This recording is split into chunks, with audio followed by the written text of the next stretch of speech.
Obviously, the big question going into it is after having the fight rescheduled and everything, what is the feeling like going into this one? I feel great, man. The fight reschedule, but we just gotta think positive. And the camp was amazing, and we going through crazy time, man. Just trying to keep positive think in my head. Anthony Smith is a guy that a lot of people still have a lot of hype. A lot of people think he is still very close to the top of the division. I want to ask, you're on a 3-fight win streak yourself. Do you think that if you take out Anthony, that you might be a lot closer to the title than a lot of people are putting you at right now? Definitely. Anthony Smith is there with top few guys like Thiago Marreta and Dominic Reyes, and definitely beating him. I'll be right there, knocking on the door again. Finally, you guys are at the hotel. You're supposed to be quarantined and not doing too much. Can you just talk about what your plan is for the next 50 or so hours before you get to your fight? Just chill, man, hang out. I mean, I've been doing that for the last few camps. To be honest, I love the way Trifecta, the PI is helping us with the food, so we don't. I don't even have to go out for food and anything. I just walk outside a little bit just to get some sun. It's beautiful over here, just for about 15 minutes. But that's all.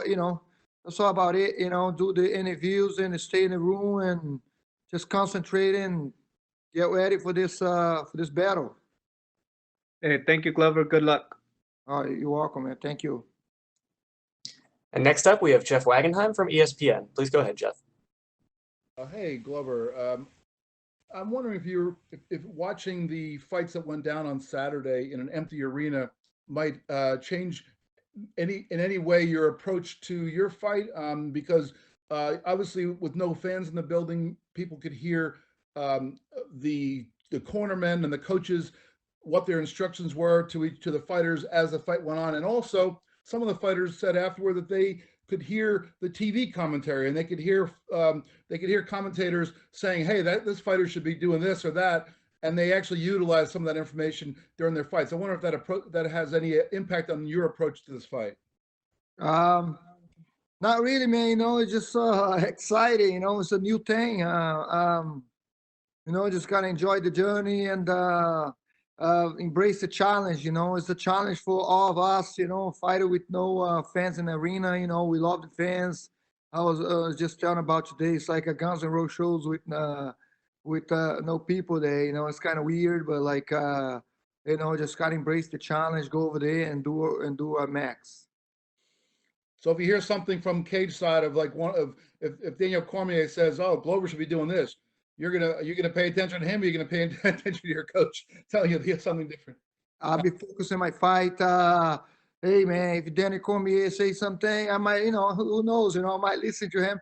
A lot of the times it's like they should be doing this, should be doing that, but it's a situation of as a fighting and what are you training? I don't know. I'm gonna pay attention to my coaches, of course. They train me. They know what I'm capable of. What do we train, and trying to stay with the game plan. Sounds great. That's all I got. Thank you. Thank you. And next up, we'll take questions from Mike Bond with Rolling Stone. Mike, go ahead. Hey, Glover. I talked to Anthony when he was first trying to push for this fight in December, and he told me a story of back in 2013 after he lost his first UFC fight in Brazil. He was trying to leave the airport, and you kind of came up to him unsolicited and really, helped him out and, helped point him where to go. Can you just tell me your version of that story and why you felt compelled to do that with Anthony when, he was more or less just a stranger to you at the time? Yeah. It's on my thing, man. It's like I see a guy struggle. I think he having a problem with translating or something. The guy wasn't understand him. I don't even remember the whole thing, but it's just like that's something I would do with anyone, man. Especially seeing the guy after he lost the fight. going to the airport, it sucks. I've been there before, been in that position before, and just trying to help the guy. And Anthony Smith is an amazing guy, man. He's a great guy. So I have me. I have no beef with anyone in the sport. I'm good with everyone. I respect everyone. But it's time to fight. It's time to fight.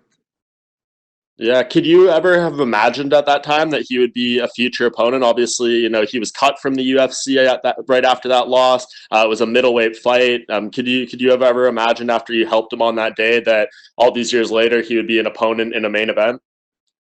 No, not really. I mean, everything's possible in the sport, but he was fighting in a different weight class. It's like usually if you're guys in the same weight class, you kind of like, even if you start doing his debut, you kind of look at him and like, hey, it could be a future opponent. But I not for Anthony Smith because he's in a 185. He was in 185 back then, and I didn't think about that at all. Yeah, and last thing from me, Anthony's been nothing but respectful in the lead up to this fight. He said, he's very happy that you've never wavered. You've always been willing to compete, even with the change of date and anything. Did you always feel the exact same way? Did you ever have any doubt that this fight would happen, especially, when the news came out about Anthony's home invasion and all that stuff that was going on in his personal life in the lead up to this fight, too? Yeah, well, after I read the thing, when I see the headlines, I think my wife told me, Anthony Smith got, somebody broken in Anthony Smith's house. It's like, he's okay. First thing I asked was like, of course, because of him and his family, I don't want anything like that to happen with, with my worst enemy, and especially with the opponent like that in a sport, I just, I'm glad him and his family is okay. And other thing, I was like, he's okay. Like, is the fight gonna still going on? Because even if he is like over there punching somebody in the head and could break his hand or something, I was like afraid of that. But I'm glad that everything works out well for him and for us. And last thing, he said he wants to be the first person to ever submit you in MMA. How do you feel about that? Hey man, a lot of people thought about that too. So you my guest. Thanks, Glover. Thank you. And next up, we have Jay Anderson from Cage Side Press. Please go ahead, Jay. Glover, welcome back. Just a couple of quick ones for me. I mean, it's been 6 years since you fought John Jones, roughly. A win here would give you your best streak since leading into that fight. What's changed in your game and your skill set since that time? I have to sit back, man. After I was right there, close to the title. I fought Anthony Smith. I mean Anthony Johnson and the Gustafsson. The both guys. They beat me and they get a title fight. I was right there too a couple of times, and I gotta sit back and see validate things to see what I was doing wrong. I went to PI in Las Vegas, UFC PI, and basically ask for help, see what's going on with at this age, how to train, how I was training, and basically they say I was training too much, overtraining. I kind of knew that, at camps I was sleeping bad and everything. And last year, after I started following up the program, the diet, the program, the discipline, it helped me so much. I've been happier in a camp, sleeping better and everything. It works out great, three fights, 3 wins. So it was amazing. In 2018, I was in such a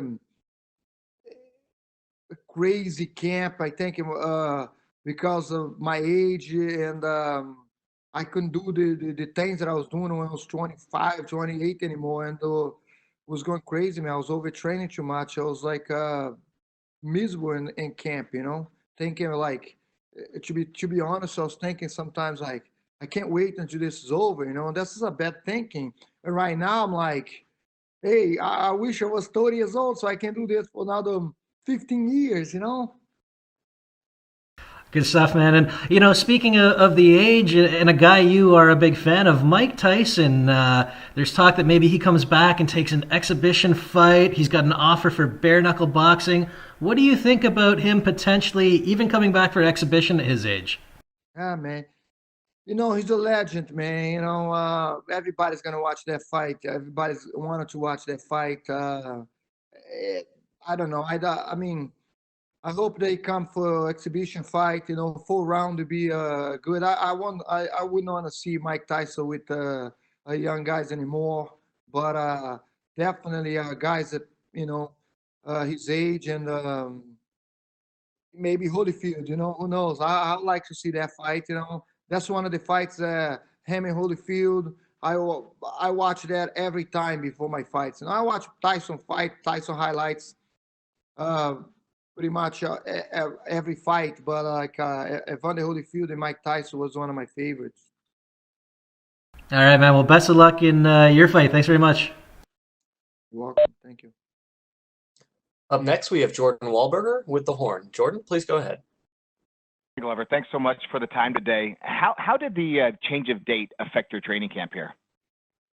I've been doing this for so long, man. It's not the first time a fight got postponed, and we just readjusted a little bit. The condition, I call the guys in PI, they changed the conditioning. We call off the sparring. We just keep ourselves in shape. And when they call again and say, because they call like a week after or 3 days after and say, stay in shape because we're going to call you very soon. So we just stay in shape, and as soon as they called the fight was going to be May 13, we went right back into sparring, and everything went well. I feel really good at this. Have you had any challenges finding sparring partners or getting your training in kind of through a regular camp? Yeah, definitely. We closed the camp with like 4 or 5 guys, the most. We have 2 jiu-jitsu guys, and my coach son, he's an Olympic. He's going to be an Olympic 221.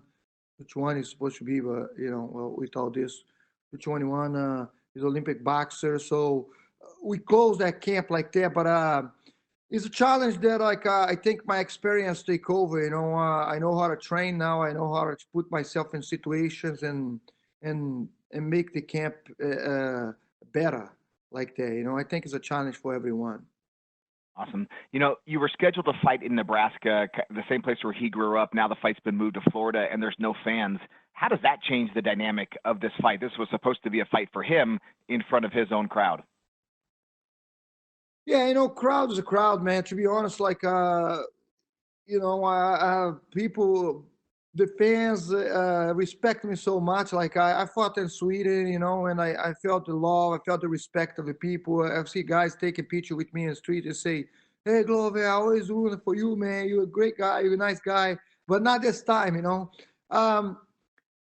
the energy of the fans, no matter what, no matter where, in the guy's house, in my house, in Brazil or Connecticut or whatever. It's always going to be the fans in the arena. It's going to be the energy. I don't want to get used to it with this no crowd, But like I say, it's a challenge that we're just going to have to deal with. You're on a 3-fight win streak, and there's a little bit of a logjam at the top of the light heavyweight division. What's at stake here at this fight? What are you guys fighting for? Where does this put you with a win? Well, we're fighting this is going to be a great fight, right? Anthony Smith coming forward, I come forward, he got a lion heart, and I got the lion heart, a heart of a lion. We're not going to quit. And it's just for the championship, man. Well, I'm looking forward to get that title. This is the only thing I miss, at this sport, and I think I deserve it, and I know I have to fight Anthony Smith right now, and after that, I'll be right there again, man. All right. Thank you so much, Glover. Best of luck on Wednesday night. Thank you, man. And last up, we have Shaquille Majori from MMA Mania. Shaquille, we have time for a couple of quick questions. Sure. Hey, Glover, thank you so much for making the time today. First, it seems like for a while there, the UFC was putting you up in almost a gatekeeper position against up and coming talent. So it's really nice to see you get someone like Anthony Smith, who has recently fought for the title. How did you feel when what was going through your mind when the UFC offered you this fight? I love it, man. I wanted to fight Anthony Smith for a while, and the guys is over there in the top three right now, and yeah, take a guys is a higher ranking than me, it's a great opportunity because like I said, I don't take a fight, I don't say no to any fights, I'm going over there and fight anybody. Um, doesn't matter who. They all tough in UFC. They all hard to fight, but like yeah, fighting higher ranked guys is it's a big step for me. So I like it. Two more for me here. Obviously, you've been asked a few times about what a win will do for you, but has the UFC or your management said anything explicit about what's next should you win this fight? No, not really. Uh, just gotta look up for this fight, win this fight, and then we see. And the last thing for me, sir, one of the things Anthony has expressed sort of disappointment about is it seems like every time he gets a big win, people are talking more about how bad the opponent looked as opposed to how good he looked. Do you believe Anthony Smith is underrated and overlooked by a lot of people? No, Anthony Smith is a tough son of a gun. He's like I watch his fight, man. He fought Gustav, so, he fought.